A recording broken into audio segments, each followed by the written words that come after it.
Shalom, shalom, YouTube. This is Ricardo Coleman coming at you with another video.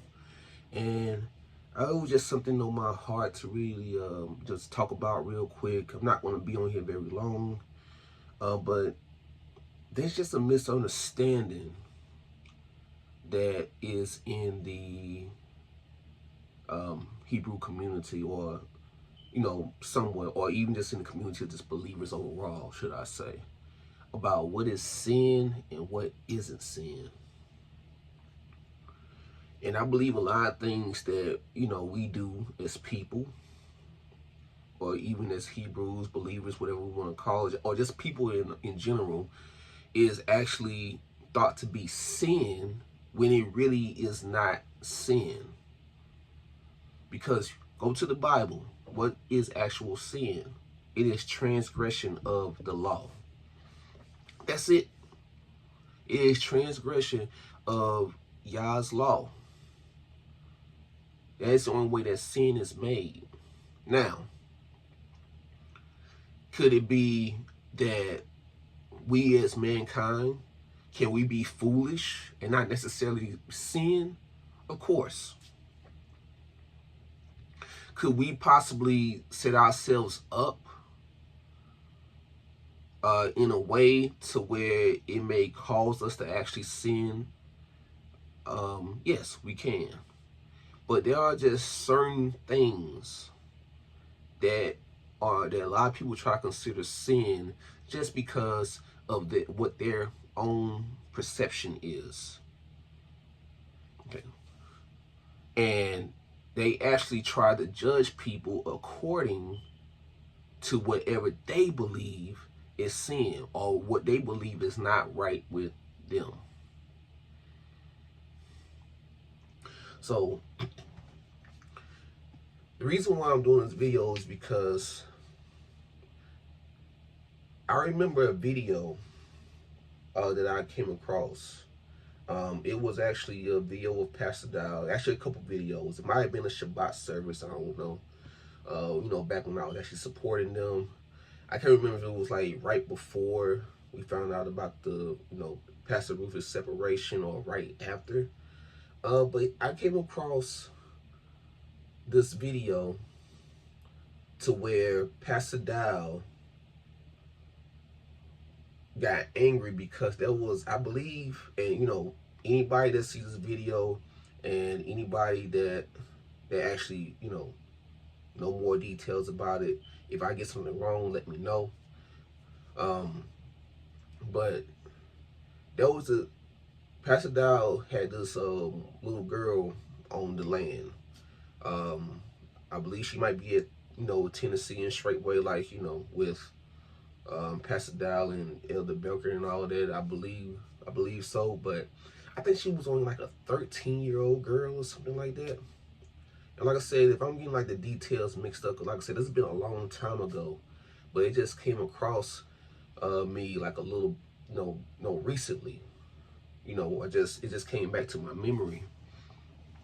But anyway, if I'm getting like details or whatever, anybody knows better, just let me know in the comments.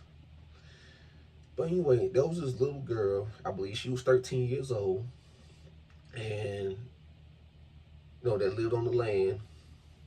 And somehow, some way, Dow ended up finding out that she watched anime. And anybody knows what anime is? It's basically Japanese cartoons. A lot of anime, of course, they do have like some adult themes and stuff in it, and um, some anime do, some anime don't. All of it's not quite the same. But anyway, he came across this little girl watching anime, and he got angry about it, telling her that she could never watch that again. Now, granted, this little girl is not Pastor Dow's daughter or anything. She was just somebody that lived on the land. And of course, Pastor Dow, he was the head of Straightway. I guess he believed he had that power or whatever. But anyway, and he said that she could never watch that anime again, because he tried to pass it off as being sin, talking about, oh, well, he didn't got no spirit and this, that, and the other. And I was like, okay. And at that time, I ain't gonna lie, I was kind of like thinking, like, is anime really that bad? Because, me personally, I know about some anime, okay? And, like, some anime does have, like, very occult themes behind it. It really does. Like I said, all of it's not the same, but a lot of it does have, like, very occult themes behind it. And, you know, I even like, some anime myself too, but I was always aware whenever they had like occult themes on there. So I knew if like what they were actually portraying on the anime was, was it biblical or was it not? You know. But with that being said, so he got angry. So he warned his little girl and I guess her mother or whatever, and said that if she ever watches that anime again, then he's gonna kick her off the land. I was like, oh, okay. And then later on, not very much long after that, there was another video where he came out and said something about getting that girl kicked off. Like that girl literally had to leave straightway because she got caught watching anime again. Now, I don't know what this little girl's family structure was, or like, the family bill that was right here on the land. I believe at the time that she might have just had her mother. It was just her and her mother at the time. But he said that she had to go because she got caught watching anime again. So kicked her completely off the land. Now, I don't remember him actually saying that the little girl, that the mother had to leave. All right. But he said that the little girl had to go. And I'm just thinking, like, okay, how you going to kick off a little 13-year-old girl? Like, where is she going to go? And like I said, I don't know her family structure or anything. Like, she might have had, like, she might say had a relationship with her father or maybe some aunties, uncles, whatever. I don't know. I don't know if the mother had to go with her or anything. This is just what I can remember and pick up from the video. Because like I said, he never made, like, whole videos on it. It was just something that he brought up in a couple videos where he just, like, brought mention to it. But it wasn't like, videos based on just anime or based on that little girl. But the whole time I'm thinking, like, but then, like, after a little while went by,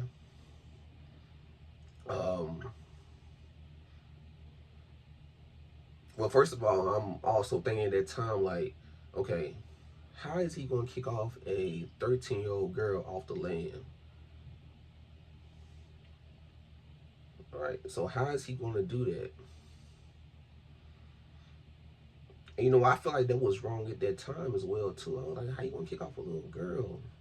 And does her mother go with her or what? Or does she just have to go live with other family? Like, what's going on? I don't know. But anyway, it really got me thinking when this came back up in my spirit recently, to where, like, I'm like, he should have never did that, because watching anime is not a sin.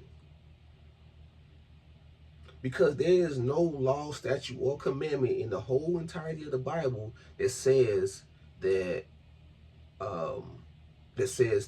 thou shalt not watch anime. And a lot of people probably gonna be like, oh, well, anime and TV and stuff wasn't back then. No, that's not the point. First and foremost, y'all said that he will not change and he will always remain the same Yah. And then Jesus came back and said as well too, and said that not one jot or tittle of the whole entirety of the law will pass from this earth. Will pass until this earth ends. And of course I'm paraphrasing. Okay? Um, because this was actually in Matthew 5 when Jesus said that. He said, "Not one jot or tittle of the law will pass." And this was after one of my favorite verses, Matthew 5:17, when Jesus was saying that that he did not come to abolish the law of Moses or the prophets, but to fulfill it. That's one of my favorite verses. And then shortly after that, as you read down, he says, "Not one jot or tittle of this law will pass until this earth ends." So we all know that Judgment Day is coming one day. Us as believers, we know this. And that is the only time when this earth is going to pass. But at least until then, no, nothing of the law is going to change at all. Because guess what? That the earth or this world has not ended yet. It is still in effect. It is still going. It's getting worse and worse generation by generation.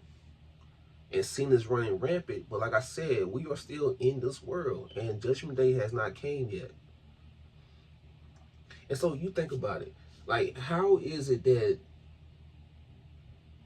Pastor Dow is going to kick off a little girl who still isn't old enough to take care of herself and say that she cannot be on the land anymore?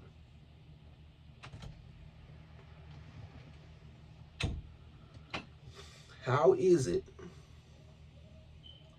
that he is going to basically take the law, or just take matters in his own hands and tell somebody else's child that they have to leave the land? See, it just doesn't make sense to me, because first of all, like I said, this little girl, she had nothing to do with Pastor Dow's family. Okay, she was somebody else's daughter on the land. So it was really up to the mother or whoever was, in authority over her on the land to talk to her about the anime or, whatever. Honestly, it's really up to whoever is within their household of whether they let her watch anime or not. Because in the truth of the matter is, if she's like on her phone or something, or whatever she had at the time, and she's just watching anime, to herself, then it is not really affecting Pastor Dow's household. It's not affecting the community. It's not affecting anything. The only thing it's really going to affect is that little girl, that it has anything to do with, should I say, is that little girl and maybe her mother or whoever else was in that house, that lived in that household with that little girl. That is it. So it was up to them to set the rule whether she can watch anime or not. But Pastor Dow trying to pass it off as if like it was like complete and utter sin, and that it was going to bring down all of Straightway, because that was how his wrath was poured out on a little girl. I don't think he talked to her about it. I'm not sure like how much, if the mother talked to her about it or anything. I don't know any of that. But you as the pastor, you really have no authority on that level to kick off a little girl off of the land like you are a guy yourself, because she did not commit an actual sin.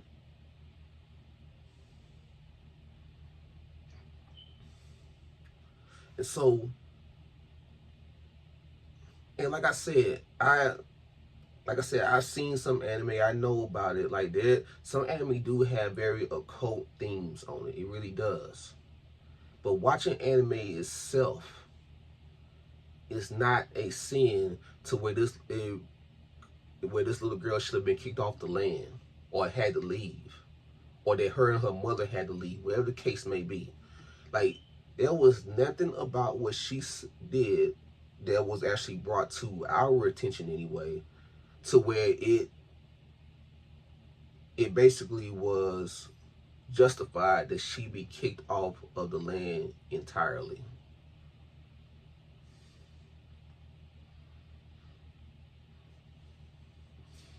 And you know, Jesus, the Most High, you know, Most High Himself, He had laws and statutes and commandments to where, like, if you break such and such laws or commandments, then you will be cut off from Israel. And as most people know, that follow straightway for any amount of time, we know that Pastor Dow really tried to hold up straightway as being the modern Israel. So he trying to hold that up. So basically, by kicking this little girl off of the land and out straightway completely, she had to, like, he's basically like taking matters in his own hands, putting himself in the seat of Yah himself to cut off this little girl from Israel. And now you're basically damning that girl more than anything. If this was so-called real Israel, you're basically damning that girl more than anything by kicking her off the land. Because if you're really such a straightway really such a spiritual place, or the place that Yah has put his name on, okay, by kicking her off, you're now damning her more than if you just talk to her and just at least make her, at least give her a better understanding of some of the occult things that some anime have. Just talk to her, and then still at the same time you don't spill out your wrath or get angry like that. No, especially when it comes to like the children, you have to talk to them. You have to use compassion as well, because you have to get them to understand. Okay, so when it comes to that, I just really believe that Pastor Dow was like very wrong for what he did, and like it was a very harsh punishment, should I say, for a little. I think at the time she was like a 13-year-old girl. But anyway, with that being said, it's really is bringing me into the rest of this video to talk about how a lot of us become offended at certain things, or we believe certain things are a sin that are really not a sin. So one thing is I want to say is that there is not one thing in this world on the outside of us as a temple of Yah that can lead us to a burning hell. The only thing that leads us to a burning hell if something is already inside of us, and that is it.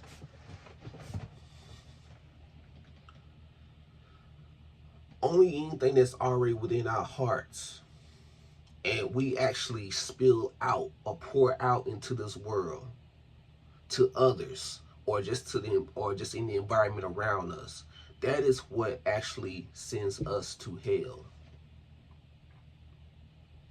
You see, and that's the reason why in Psalms, I think it's 30, let's see, I need to check that. But anyway, I know it's in Psalms. Like I said, I'm not really very good at remembering verse by verse because I'm not a really scripture verse type person. I'm really not. Remembering stuff by verse. I just know that it's from my study what the Bible actually says, and yeah. But not just in Psalms, but in a few places, it says that we have to beware of what we see and what we hear. Why? It's not because of what we see and hear itself actually commits a sin just by us being in the vicinity of hearing or seeing something. That is not what sends us to hell. Only if we allow it into our ears or allow it into our eyes and we see it or hear it, and then it gets down into our soul and it becomes a part of us. It becomes part of our makeup. If something is sinful, that is when we actually begin to sin. Because now we have acquired a sinful nature because of something that we have seen or heard. Now, because the thing about it is this whole world itself in itself is sin. This is Satan's world.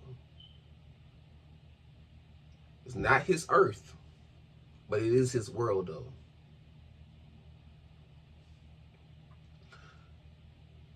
So this world itself is full of sin. So anytime that we as believers, when we walk out, we can go to work, we can be going to the store, just go outside, play with our children, go to family's house, friend's house, taking care of any other type of business. We always have sin around us. We are already in the midst of sin. Even when we turn on the TV and we watch the news, most news is bad news anyway. Sin. Because we're watching sin happen on the TV or even around us. So we're seeing it. So, I guess because we see it or we hear about it, I guess that automatically makes us sinful and it sends us to a burning hell, right? Don't make sense to me. That's why Yah says endure to the end. You see, it's our own responsibility to not allow the sin that we see or hear to get to actually become part of us. It's very important because that's the responsibility that we all have as believers. We have to basically force ourselves to not sin because we're already sinful by nature, born into sin, shaped in iniquity. That's how we all are.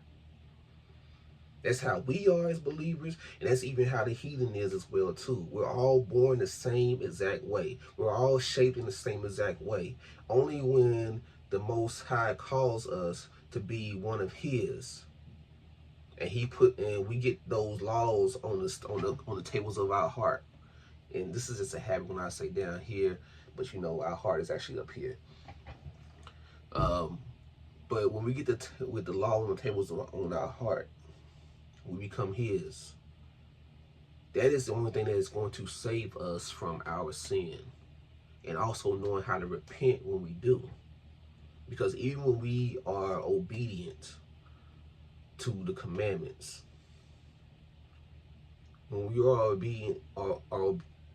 are obedient to the laws that Moses gave to Israel, when we are obedient to the gospel of Jesus Christ,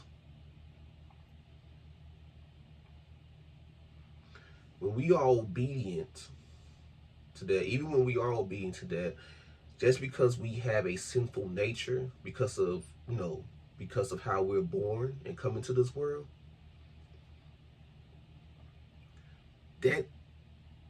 so we are going to fall short at times. We are.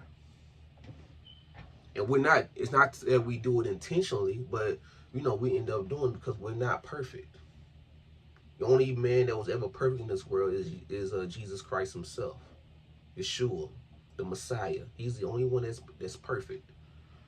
But everyone else, no one else is perfect. So we all have the propensity to sin. at any given day. But but when we have knowledge and understanding of what sin is, then we are able to repent for the right thing and in the right way.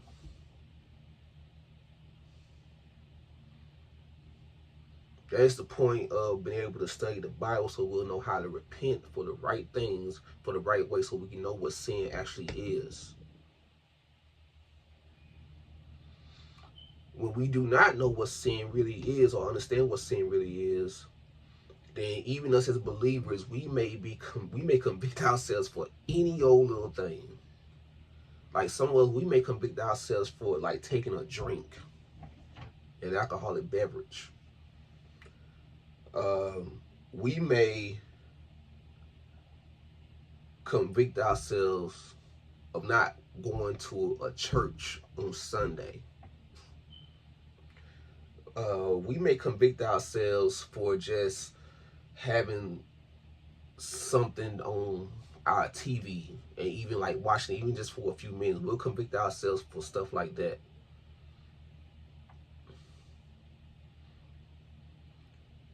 We will convict ourselves if we, like, even if we are in a position where we have to defend ourselves, we will actually convict ourselves for even having to defend ourselves and fight if needed. But like we feel convicted just because we did that instead of being able to run away or to walk away from it. So we actually convict ourselves for things that are not even really sin. And at the same time, we also have other people judging us as well too, trying to convict us for stuff that's not even really sin as well either. Jesus said himself that John, he never took one drink. But then the Pharisees and scribes still hated him. But then on the other side, on the flip side, Jesus did drink. He even turned water into wine. And it's one of his best known miracles that we know of today. And Jesus actually drank alcoholic beverages. But guess what? They still hated him for that as well too. So it's like, damn if you do, damn if you don't. All because the Pharisees had such a religious spirit about them. And for anyone that doesn't really understand that, religion and righteousness and real faith are not the same. I actually have a video talking about righteousness and religion from months ago. Y'all can probably go back to that if y'all want to look at it. Just look it up, Ricardo Coleman, righteousness versus religion, or something like that, something along those lines. Y'all can look it up. But like I said, religion and real righteousness is not the same. Religion is basically like when you just feel like you have to follow a bunch of laws and follow certain processes or whatever to be called holy.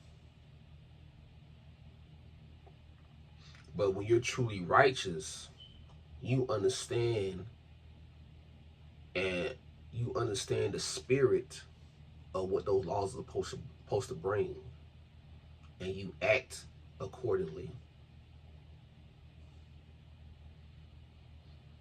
So, but anyway, moving forward.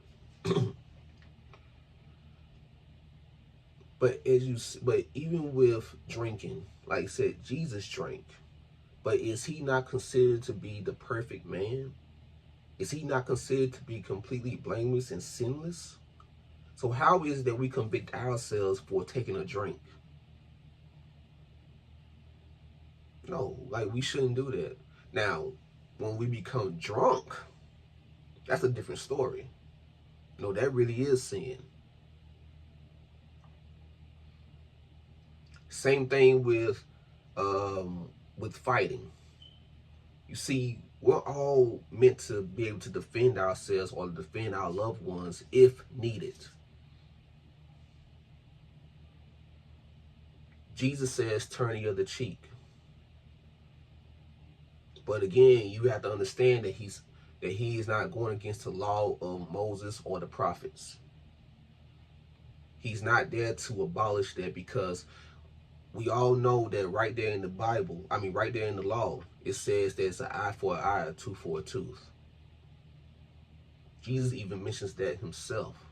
And then he comes back and says, turn the other cheek. And I think a lot of people don't really understand that, because if you actually go back and read the original law, in Leviticus, go back and read it, then it actually says that if you give your brother or give your neighbor a blemish, then it's eye for an eye and tooth for a tooth. And like I said, I'm kind of paraphrasing, but just go back and look at that law. Because right before he says eye for an eye, tooth for a tooth, Yah says if you cause a blemish. What is a blemish? It is an imperfection. Okay? Like when Yah said an eye for an eye, he literally meant an eye for an eye. Okay? When he said a tooth for a tooth, because you're causing your brother or your neighbor to miss teeth, miss teeth that he had previously, all because you became angry, or whatever the case may be, or because y'all had a disagreement, whatever the case may be. You have caused him a blemish. So he says a tooth for a tooth, so it could be like repayment for you causing your neighbor to lose his teeth or lose his tooth. So that's a very concrete statement right there. But then you have Jesus, he says, turn the other cheek. And he said not just once, but twice. If your brother slaps you, then you turn the other cheek. But if he slaps you again, then you turn the other cheek. Jesus says that. But guess what? Is a slap still the same thing as causing a blemish, to where you're knocking somebody's eye out because of your wrath? Or if you are knock somebody's tooth out because of your wrath? The answer is no. I mean, depending on who you are, you might get a little red on the side, But other than that, that's the reason why Yah says don't be so quick to anger or to basically getting even, or so-called repaying, payback. Because just by getting slapped, you're not causing a blemish. If you get a little red or whatever, that can go away. But you can't replace a missing tooth. You can't replace an eye. And definitely when it comes to a life itself, you cannot replace a life. You can't do any of that. A life does not come back like that. A tooth does not come back like that. An eye does not come back like that. But you get slapped, then like I said, you'll be okay. Move on. That's basically what Jesus was saying. Move on past that. Don't be so quick to the slap back or the hit back or anything.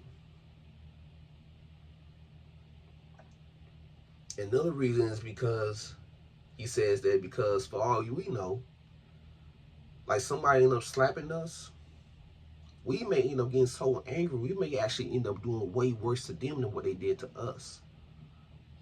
We may end up knocking a damn eye out. we may end up knocking a damn tooth out. We may end up hurting somebody way worse than us, or we may end up taking their life because of our anger, and our anger turns into wrath. And in our wrath, we end up taking their life just because they slapped us a little bit. A slap is not life threatening. So that is really the meaning behind that verse. But at the same time, if we are in a position to where we have to defend ourselves, to where like literally like we have somebody that won't leave us alone, or we get backed up in a corner, or if somebody tries to hurt our loved ones, our family, we are actually called to protect our family with our life. And we are also called to defend ourselves, because at the end of the day, preservation of life is more important than the law itself. And people don't understand that.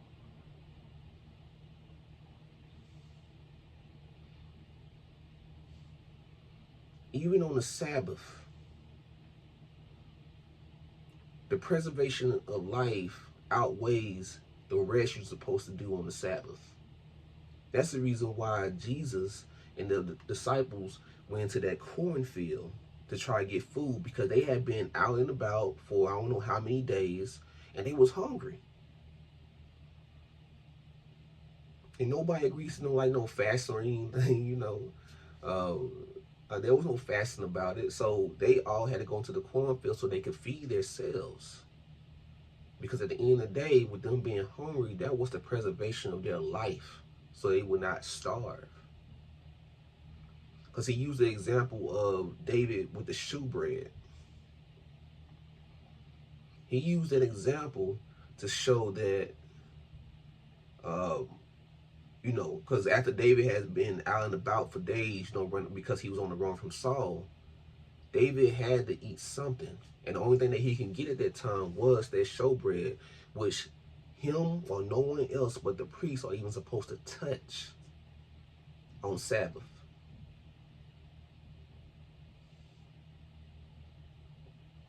But did David sin because of that? Was he punished or anything because of that? Did y'all not like it because of that? No. Nothing happened to David, because under the circumstances there was no sin done. Jesus even goes back and even talks about how the priests themselves profane the Sabbath all the time.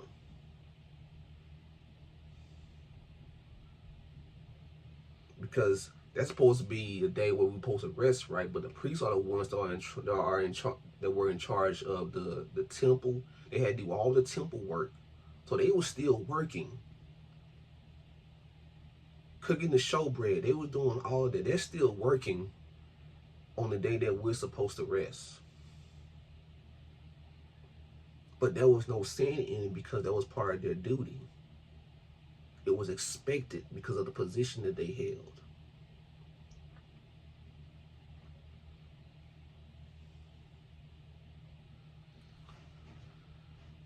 So at the end of the day, preservation of life is more important. Now, we're not supposed to go out, of course, and try to pick a fight with everybody. That's not what we're talking about. Some people, some preachers even, or just some so-called believers, or people that want you to believe that they are believers, they believe that it's okay to just, to still fight.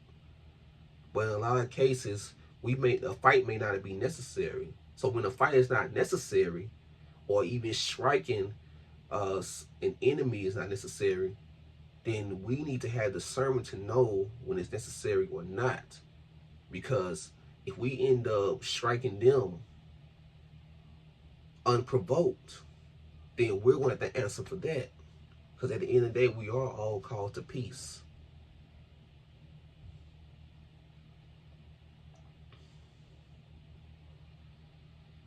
Because there's so many of us even now even in my generation, the generation behind me, and even the generation before me. Like, it don't even take anybody even hitting us or even threatening bodily harm on us. Like, if we just hear an inkling of somebody talking bad about us or hear about it from somebody else, just because somebody may talk real ish about us, right? And it gets back to us, then guess what? We ready to go throw hands.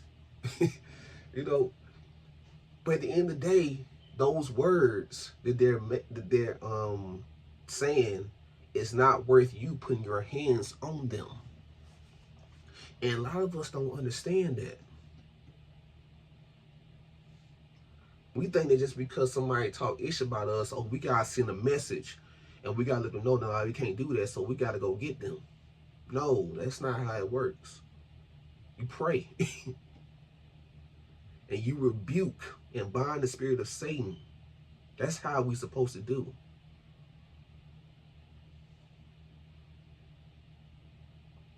You bind the spirit of Satan from allowing whatever words that they're saying about you to be true.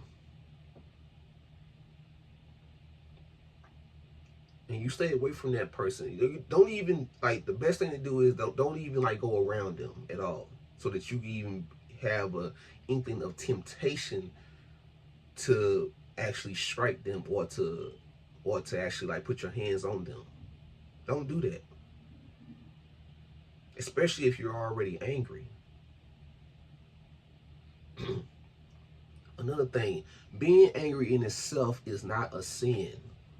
Like, you will have some people that try to manipulate you and manipulate the word, talking about, oh, ain't you Christian? How you want to be angry at me? This, that, and the other. Like, what you mean? Like, you're still disrespectful, you know? Like, but at the same time, being angry itself is not a sin. However, if we pour our wrath out because of that anger, then that is when it becomes a sin. An example, Jesus. Jesus is the example of perfection, correct? What about when Jesus went into that temple and seen um, that the Pharisees and everybody had let hustlers and salesmen and just a bunch of thieves and robbers into the temple to sell their so-called merchandise? Like, how they going to take a place that's supposed to be a holy temple for the Most High and make it a place of merchandise? Like, how they going to do that? So when Jesus seen that, guess what happened? He got angry.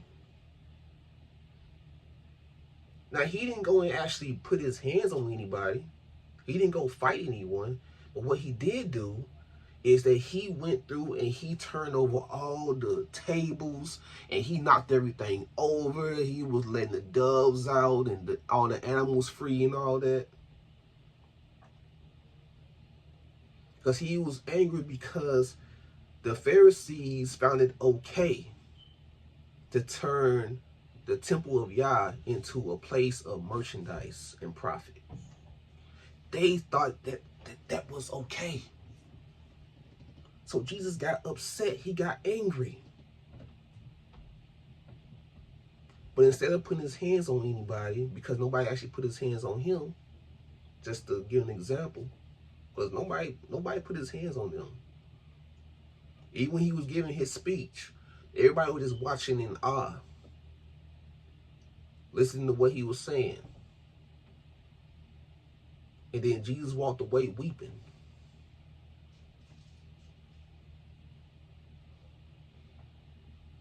So he didn't put his hands on anybody. But at that point, because of anger and their wrath was kindled, they plotted to kill him after that. They already didn't like him. And then when he did that, yeah, they was like, okay, yeah, it's time for this man to die. That's literally what the Pharisees were had said to themselves.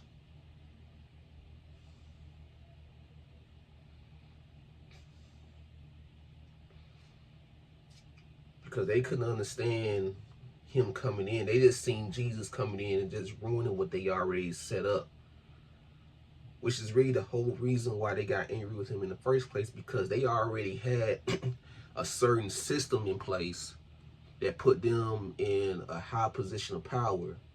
And then Jesus came and basically threatened that position that they was in.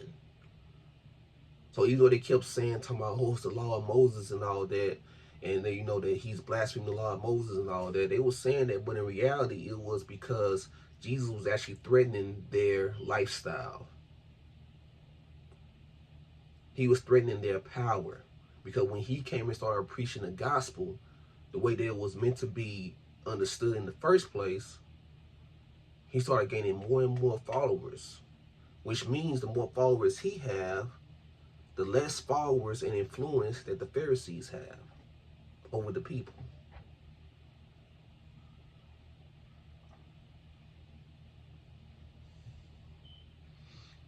So they seen that slipping away. And so that's the reason why they wanted to kill Jesus. But guess what? Jesus in himself, he got angry. But he did not pour out his wrath in a way that caused sin. There's no sin in turning over tables and letting animals go. There's no sin in that. And let's be honest, the Pharisees and all the robbers and thieves that were all up in there, they was already in more sin than what Jesus was. Because it was a sin for them to even turn such a holy place into a place of merchandise like that. They're not supposed to do that. It's supposed to be a holy temple.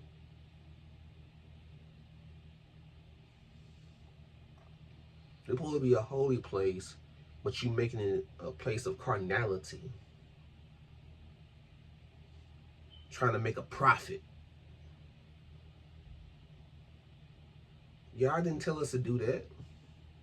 You're actually blaspheming. You're blaspheming the Most High, y'all, by doing that. It's not Jesus. So people just need to go ahead and just stop there talking about, being angry is a sin. Because it's not. But it depends on how you use that anger. Even if you do get angry, though, Jesus says that that even if you become angry with your brother, you need to go back to him and get it right, so that you will not be angry at him anymore.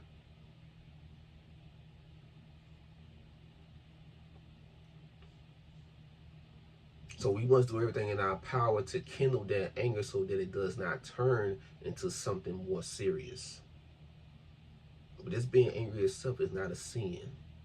And if our life is truly on the line, or we really have to preserve our well-being as human beings, both man, woman, and child, then there is no sin in us defending ourselves. Well, I thought you was Christian. No. That's not how it works like that. That's because I'm a Christian. That doesn't mean I'm going to let you come and whoop my ass. I mean, what's going on? I'm not just going to sit here and let you whoop my ass. No, I'm not doing that. I'm not. I want to defend myself in every way, shape, and form that I can, if needed. What else I said? Drink, angry, enemy. What else did I say?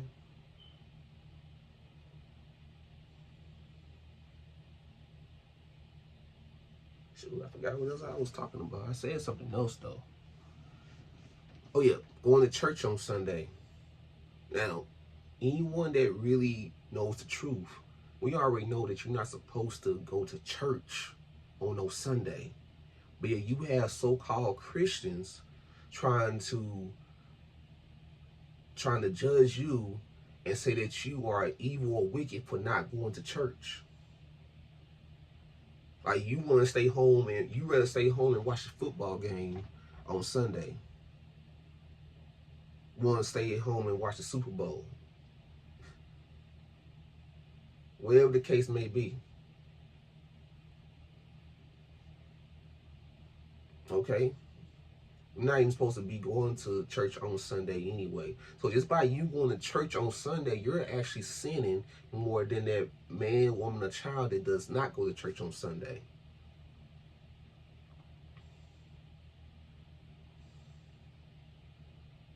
Or just going to church in general, whether you are believing you know the Shabbat or not, you're not going to get in trouble for not going to a church. You could do home fellowship. Home fellowship is perfectly fine in the eyes of the Most High.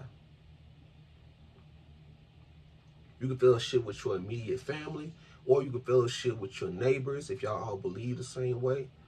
You know, you can do that. You can just have home worship and home praise.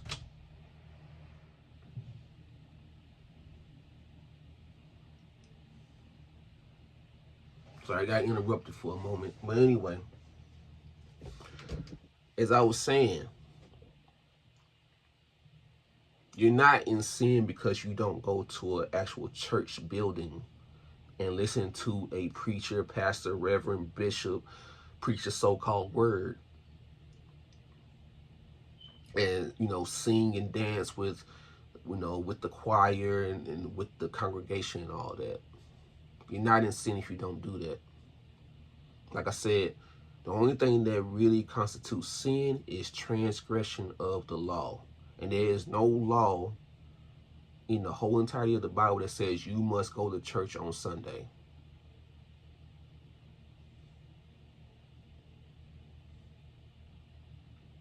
You can't go to church that you have to go to church on first day in fellowship. No, that's not a law at all. It never has been, and never will be. Let's see. And like I said, it's just that there are just a lot of cases to where we try to judge people or have other people judge us for stuff that's not even really sin. Just like how Pastor Dow judged that little girl the way that he did.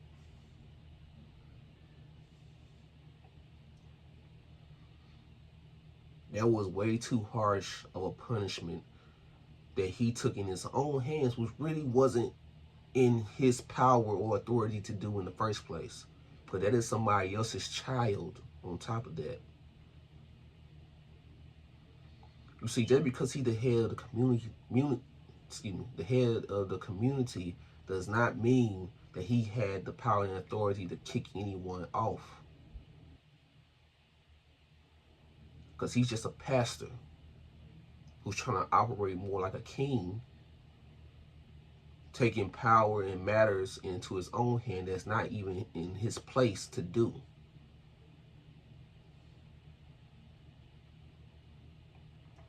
Just because a little girl got caught watching anime a couple times, there is nothing to really suggest, from what we know of, to say that that little girl was meant to,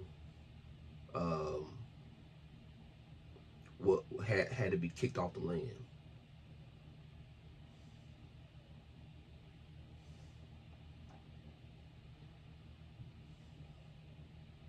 Another thing was, this was a horrible thing as well too. Months later, when we find out about what Daniel Muir did to his son.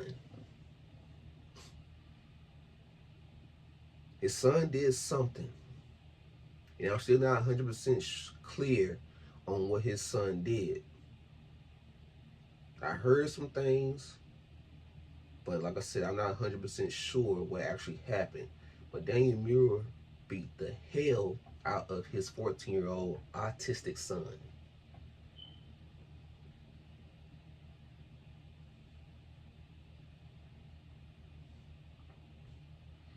You see, that is when Daniel Muir's wrath actually caused him to sin, because there was nothing that should have constituted him beating the ass of his son the way that he did. Messing up his face. Like, you see those pictures, like, wow, that's crazy. But guess what, though? Dow himself, after Daniel Muir and his wife got out of prison, got out of jail, Daniel Muir is back on the land, Indiana, still the head, whatever the case may be. Pastor Dow is actually upholding and standing behind Daniel Muir for beating his son.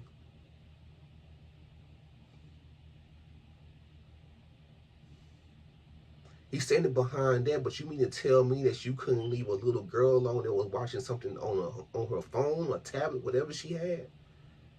Just because you didn't like what she was watching, but you okay with him being his son? You okay with somebody who is actually a leader and a pastor in your ministry? You okay with them beating their son, who is actually also autistic as well too?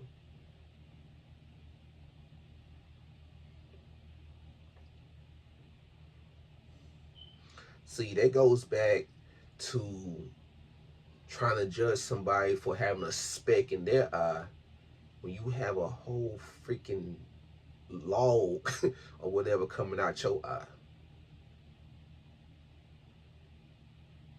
Like, you have a lot of work to do yourself. You have a lot to repent for.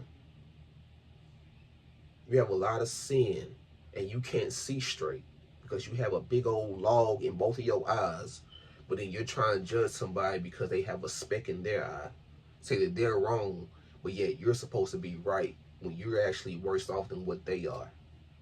How you going to judge somebody for something little as that, something as little as that, which isn't really a sin, when you have already committed great sins that deserve greater judgment yourself?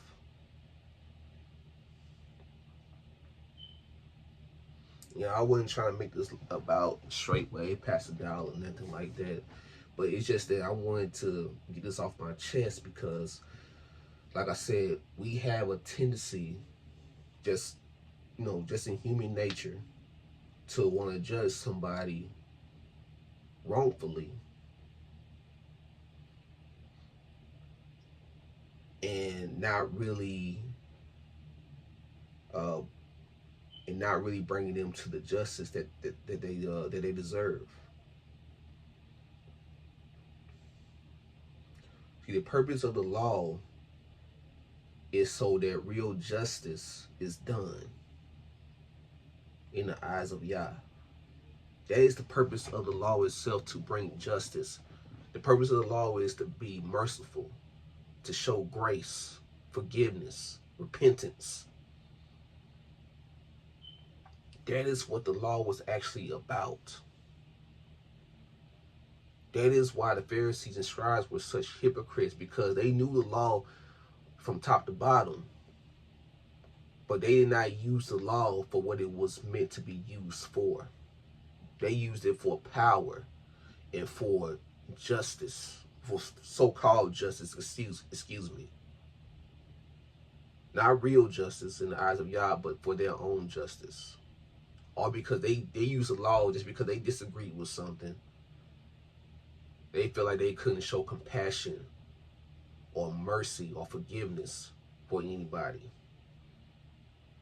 when it wasn't in their place to judge life or death. The only way they can judge life or death is Yah himself.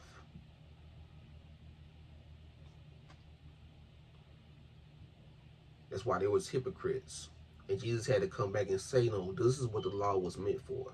And this is what I am preaching about now. So that at the end of the day, you can fulfill the purpose of the law.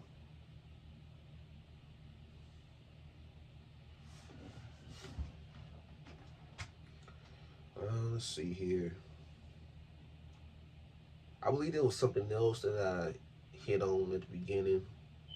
Like I said, I really didn't mean to be this long, y'all. It's just, you know, things started just kind of pouring out as I was talking and everything. I meant to come on here and just talk about, one thing real quick, and then all of a sudden, I ended up just, going off maybe like on a tangent, kind of. But I do believe in what I said, though, in this whole entire video. And I hope this video is edifying to somebody.